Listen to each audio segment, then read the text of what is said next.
Hello everybody, I am Scott Stanton in Wilmington, North Carolina, and I'm back again with Karen behind the video.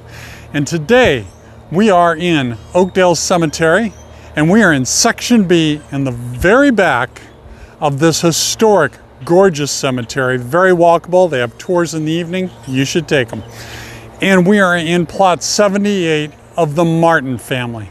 And we're going to tell you a story that is both sad, tragic, and absolutely fascinating. Come follow me to their family plot.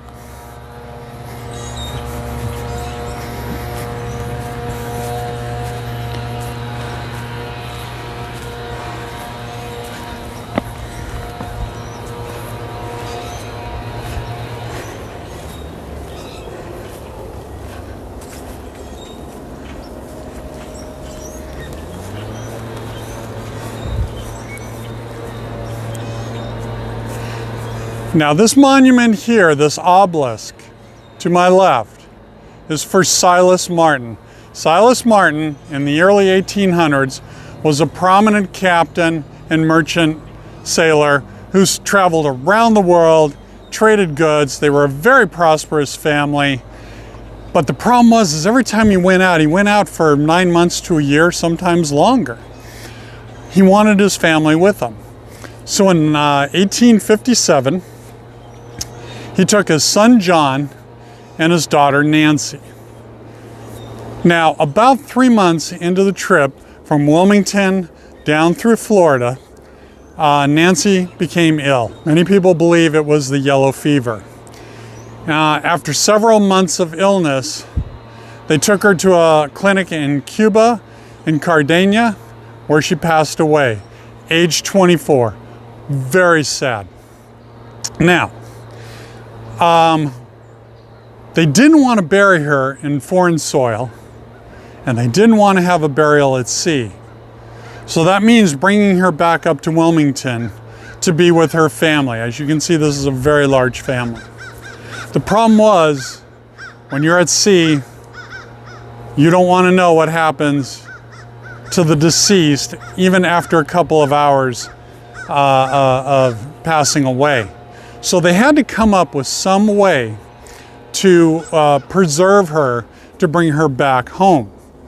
And that method was put her in a barrel, a rum barrel, and fill it up full of rum and whiskey. The alcohol would preserve her, and then they could bring her back. The problem with that, though, Silas was worried that the rough voyage, she'd be moved back and forth.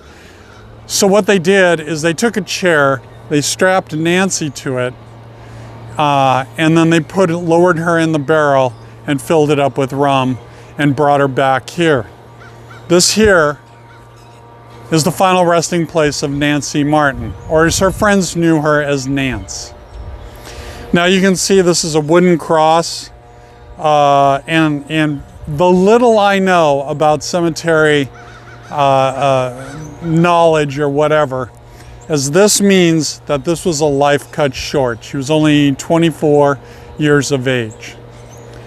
After her funeral here, and they actually took the entire barrel and dug a hole here and put her in as she was when she came off the boat. Then sadly, the captain went back out with John, and shortly after, John got swept overboard and went missing at sea. So if you come here, this is Silas and his wife. Silas is at the top, his wife's here, and they're underneath this obelisk. And then if you come around to the other side, you'll see a memorial to John Martin and Nancy Martin. John, lost at sea. Nancy, or Nance as she was known.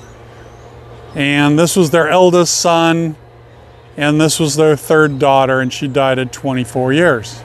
Now I know what you're gonna say. You're gonna go, Scott, come on, that's an urban legend. They don't bury a young lady in a barrel of rum. Are you nuts? Actually, I did a lot of research on this, and it is actually true. because not only is it in the cemetery records exactly how she was buried, the handwritten cemetery records taken by the supervisor, but also there was an obituary that showed that she passed away in Cardenas, Cuba. So this is probably, I would go 98%. We can never be 100% sure. This was the 1800s, but this is the final resting place of Nance. John is memorialized here, and poor Silas lost 2 of his children. And then after he came back from one of his trips, every time he came back, he came here every day, 365 days until his passing, and he was interred here. If you want more information about this fascinating story, I am Scott Stanton, the original Tombstone tourist. Come to my website. I have videos, photography. I don't think there's any photographs. I'm gonna have to check, but I got pictures of all the graves. All that great stuff, great research on what I depended on for this fabulously fantastic story. Sad ending, tragic, but still fascinating all these years later. And this is actually on their tour. So again, come to my website, thetombstonetourist.com. My job here is done. You guys have yourself a great day.